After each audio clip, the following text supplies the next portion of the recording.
Hi guys, it's Tracy. Welcome back to my channel. It has been quite a while. I haven't really gone about filming anything in probably, I want to say, about a month and a half now. But I'm here, I'm back, and I am sporting a new look.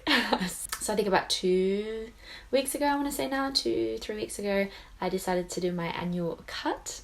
Although with us being in lockdown here in Melbourne, hairdressers aren't open, so I just took scissors to my own hair and this is what we have left. I mean, I don't think it looks particularly bad, I want to say.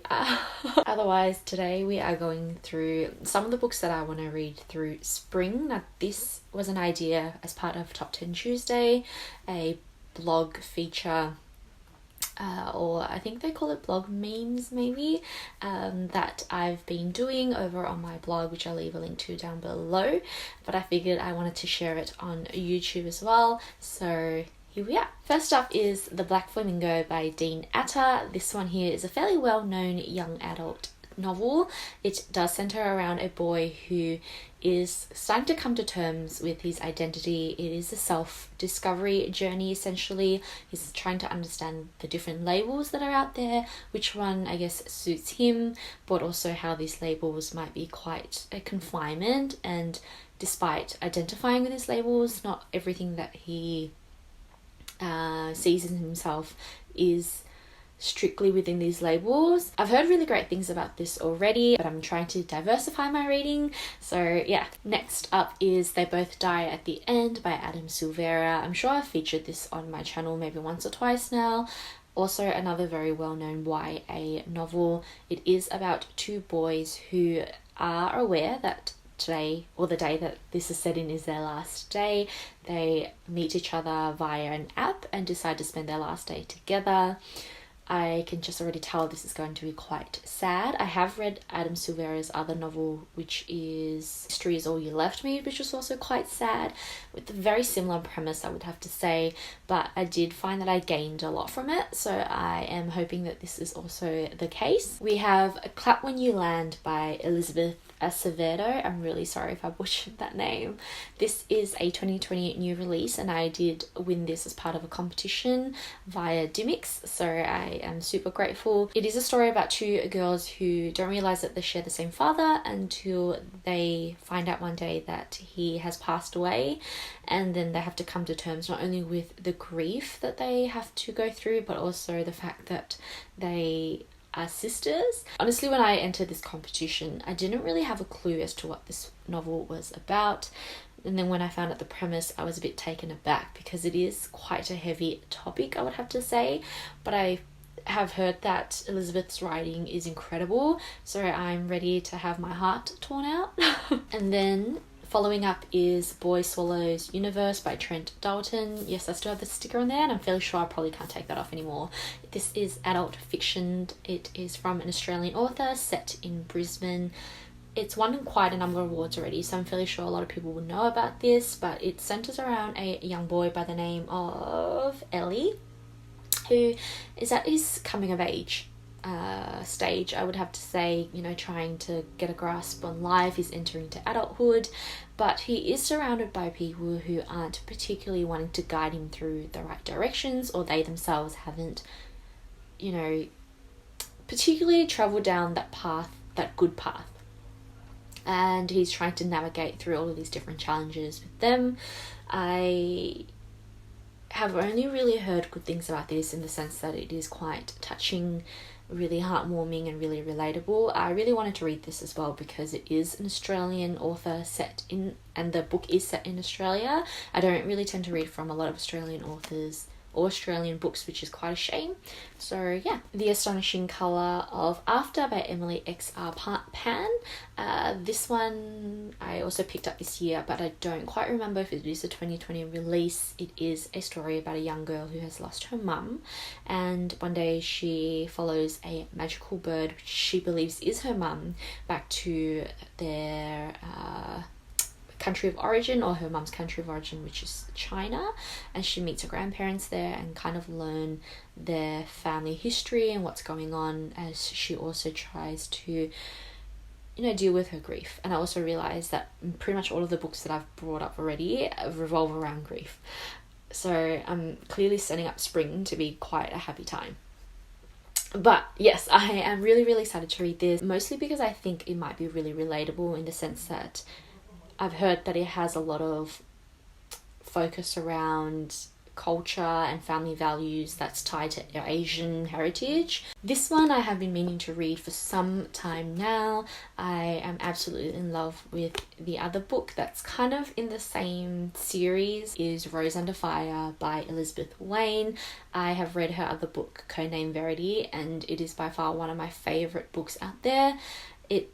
Rose Under Fire would be kind of within that same series and setting, but essentially Elizabeth Wein brings out very strong and independent women, and she tells a story of friendship.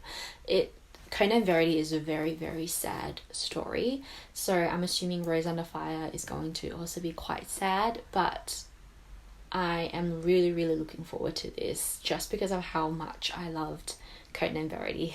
This one here is kind of like a non-fiction, and it is The Way Through the Woods by Long Lit Woon. I'm fairly sure this has been in most of my TBR videos on this channel. It's been, I would say, roughly 12 months now since I've bought this, and I still really want to get through it. It is a recount of Long Lit Woon's grief journey as she suddenly loses her husband one day and has to not only figure out her feelings but also try to adapt to living in a foreign country without the one person that she knew. So she doesn't have her family members there with her.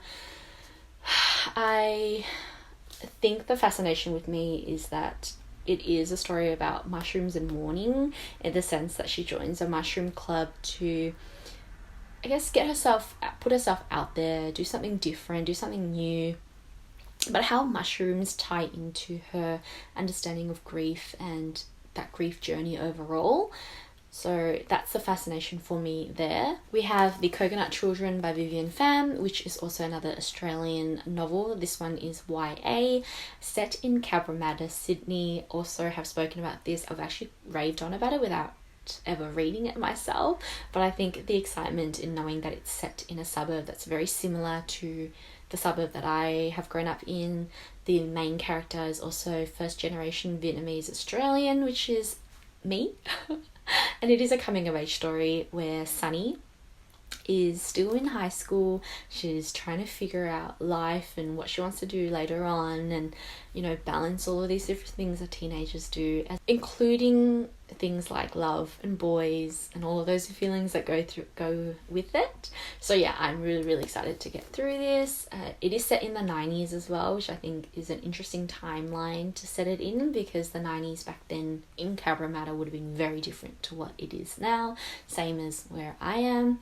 So yeah, we're on to the last two, and this one here is The City We Became by N.K. Jemisin. Really the only thing I know about this is that Reagan from Peru's Project loves it, and I think that I would love it as well. I trust all of her recommendations. It is a sci-fi novel. That's really all I know about it. It is a 2020 release, so it's fairly new, but I don't tend to read as much sci-fi at all, I would have to say. So this is just me trying to branch out.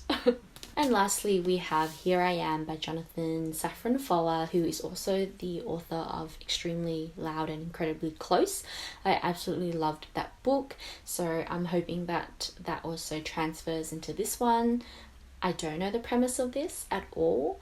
I do know that it is quite a thick read, so it might take some time. But yes, Jonathan Safran Foer's writing is incredible, at least in Extremely Loud and Incredibly Close, so this is what I'm hoping Here I Am is also going to portray. So those are the 10 books that I want to get through spring. It's kind of insane already that we're at the end of September, which is the first month of spring. So I technically have 2 months to read this. I also apologize if this video is semi-awkward. It's a bit weird filming again after quite a long pause. Mini update, we're still in lockdown here. Cases are definitely increasing, so it is getting better. I have a job now, which is really exciting to me, and I'm super grateful for it. It's been a long 5 months of not doing anything, but if anything, having this job now makes time more valuable to me, and I'm learning what to prioritize and what to focus on. Leave a comment down below on what you are planning to read for the next month or so. I would love to know, as well as whether you're in fall now or spring, just depending on which country you're at. I hope you're staying happy and healthy and that you have a great day. Remember to touch base with yourself to make sure that you are okay, and I shall see you guys soon.